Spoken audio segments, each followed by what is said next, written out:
এখন গ নাম্বার কি দেওয়া আছে সি সমান 0 কিন্তু উদ্দীপক দেওয়া আছে কি a plus b plus c সমান m। এখন c এর পরিবর্তে আমরা 0 বসাবো a প্লাস b c এর পরিবর্তে 0 সমান m। সুতরাং a প্লাস b সমান m। a square plus b square plus c square সমান m। c এর পরিবর্তে আমরা 0 বসাবো a square plus b square c এর পরিবর্তে 0 সমান m।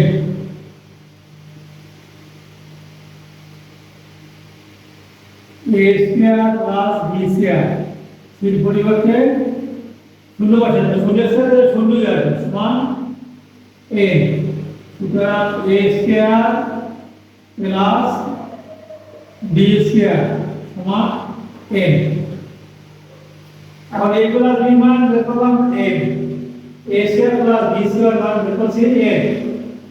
সেজন্য ছিল আমাদের সমিলে এখানে এতটুকু পরিমাণ এখানে যেটা করা হয়েছে c মান 0 বসে তার কিছু কঠিন না, তাহলে এখানে কমপক্ষে এক করা হবে।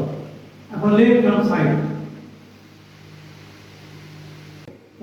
Side a cube plus 2 p cube. এখন এর মান আমরা বসাবো, এর মান a প্লাস b, a পাওয়ার আছে 3, 3 বসাবো পাওয়ার 3 2 p কিউবের মান a cube plus b cube. এখন আমরা a প্লাস b হোল কিউবের সূত্র গণনা সূত্র a প্লাস b সূত্র a cube plus 3a square b plus 3a b square plus b cube. দুই জায়গায় যোগ করব 2a কিউব 2b কিউব আর a কিউব করা আর যোগ বিয়োগ করব a কিউব হচ্ছে একটা এই দুইটা 3a কিউব। আমরা পাওয়ার অনুসারে সাজাই দেব a পাওয়ার 3 তারপর a পাওয়ার কি 2 3a square b 3a b square b cube 2b cube আর b কিউব 3b কিউব।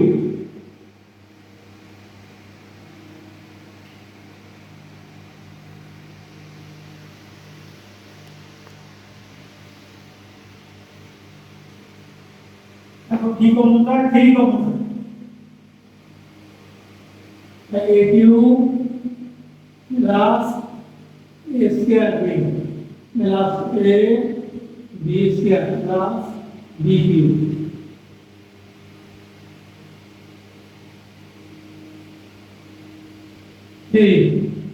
और एग्री से की कौन होगा a स्क्वायर कौन होता है ये कौन वाली बात तो एक ही तीन गुणे देने पर दो आपका एक a स्क्वायर कौन होना है आपका b इनके की कौन होता है b square a plus b समान 3 দুইয়ের পরিবর্তে একটা a plus b a square plus b square না 3 m a প্লাস b মান m a square plus b square মান a আমরা বের করব। তাহলে লেফট হ্যান্ড সাইড সমান কি রাইট হ্যান্ড সাইড 3 m। সুতরাং লেফট হ্যান্ড সাইড সমান রাইট হ্যান্ড সাইড 2।